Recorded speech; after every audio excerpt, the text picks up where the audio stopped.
Turma do propósito, e aí, meu amado irmão, Amós, capítulo de número 7, daqui a pouquinho o capítulo de número 8 e o capítulo de número 9. Vou tentar ser o mais breve possível para não ficar cansativo.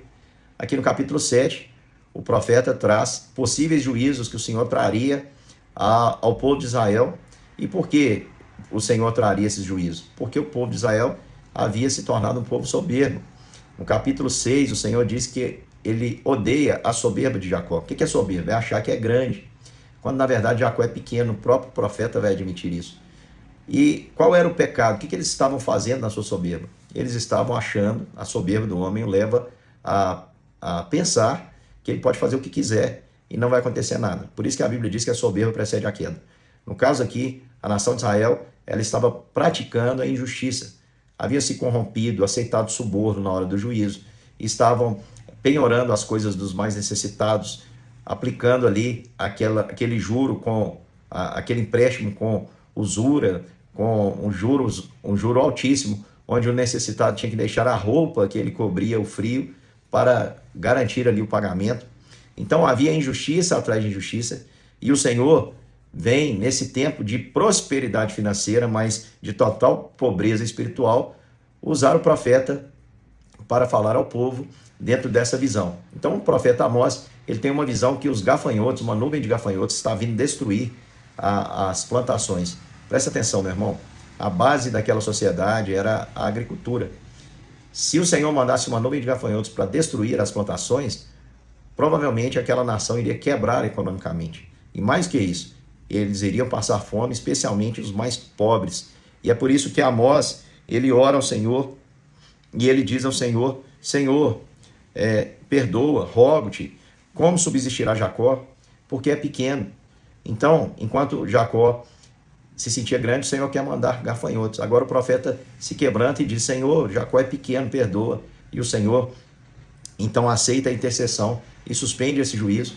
Novamente ele tem outra visão agora de um fogo, do 4 ao 6, diz que ele vê um fogo que não cessava, e ele pede a Deus então: rogue-te, Senhor, faz cessar o fogo, porque como vai sobreviver Jacó? Porque é pequeno. E mais uma vez, diante disso, o Senhor atende a oração do profeta e não traz ali o juízo. No versículo 7 a 9, o Senhor dá uma visão do porquê desse juízo estar vindo. Ele usa um prumo. O que é um prumo, meu irmão?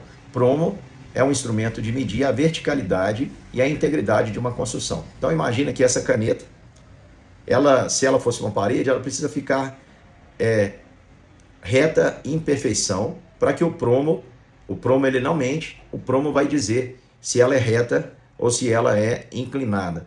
Quando uma parede tem um grau de inclinação, ainda que seja pequeno, ela pode comprometer toda a estrutura. Então, para que uma parede seja considerada no prumo, ela tem que ser considerada totalmente vertical. E o Senhor está dizendo que vai pôr um prumo no seu povo, e a questão é que o povo não vai passar. É por isso que no versículo 8 o Senhor diz assim: o Senhor me disse: que vês tu, Amós? Respondi: um prumo. Então me disse o Senhor: eis que eu porei um prumo no meio do meu povo de Israel, e jamais passarei por ele. Mas os altos de Isaac serão assolados e destruídos. Do santuário de Israel levantar-me-ei com a espada contra a casa de Jeroboão. O Senhor está dizendo: olha, eu não trouxe o juízo porque você intercedeu, não trouxe de novo porque você intercedeu, mas quando eu coloco o prumo, a parede não passa. Eu vou destruir vocês, porque vocês não são retos diante de mim. É o que o Senhor está dizendo. E diante de uma palavra tão dura, irmãos, é lógico que vai se levantar ali pessoas que vão combater a mensagem do profeta Amós. Como nos dias de hoje, irmãos, quando nós pregamos a verdade, nós enfrentamos perseguições, nós enfrentamos todo tipo de situações que nós não deveríamos enfrentar porque estamos pregando a verdade. Mas justamente por pregarmos a verdade é que nós enfrentamos essas oposições, porque não falamos aquilo que as pessoas querem ouvir. Então Amazias, presta atenção, o sacerdote que devia estar assim com o profeta, o sacerdote de Betel, mandou dizer a Jeroboão, rei de Israel, dizendo que Amós estava conspirando contra ele. O sacerdote está dizendo: olha, esse profeta, Amós, ele deve morrer, porque ele está subvertendo a população, ele está causando aí um alvoroço. Então Amazias disse a Amós: vai, ó vidente, profeta, foge para a sua terra de Judá, e ali come o teu pão e ali profetiza, porque Amós não era de Israel, era de Judá. E a palavra de Amós, irmãos, ela é maravilhosa. Ele respondeu o seguinte, versículo 14: Amós disse a Amazias: eu não sou profeta, nem discípulo de profeta, mas boieiro e colhedor de sicômoros. Mas o Senhor me tirou após o gado e me disse: vai e profetiza ao meu povo de Israel. Sabe por que Deus fez isso? Por que Deus levantou um cara do agro para ir lá ao camarada religioso e profetizar para ele? E aquele que deveria estar profetizando, está mandando ele se calar?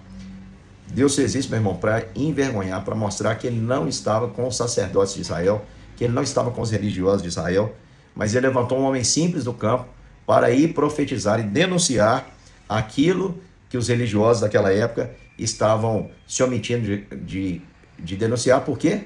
Porque eles viam ali o templo, a adoração a Deus. Lógico que o templo de Israel não era o templo que Deus estabeleceu lá em Jerusalém. Eles haviam construído um templo em Dan, outro templo em Betel, e eles estavam adorando nesses templos os bezerros de ouro, e o Senhor estava mostrando claramente: eu não estou com os profetas, com os sacerdotes de vocês, por isso eu levantei um que nem é da linhagem, que nem é discípulo, alguém fora do grupo de vocês, para poder falar para vocês a verdade. E o que o Senhor vai fazer aqui, irmãos, é uma lição muito interessante. O Amazias, que denunciava Amós, Amazias, o sacerdote, era sacerdote, mas não era profeta, não tinha nada com Deus, só visava o comércio, se vendia por qualquer preço. Quem é que topa tudo por dinheiro? É quem se prostitui. Agora Amós, que era um simples boieiro, como ele mesmo diz, colhedor de figos lá na roça, o Senhor o levanta para denunciar. E para mostrar, irmãos, que o Senhor era com Amós e não com Amazias, o juízo que o Senhor traz através do profeta Amós é o seguinte: ouve essa palavra, Amazias, tu que diz, não profetiza contra Israel, nem falará contra a casa de Isaac, eu vou falar para você, vou falar contra você diretamente.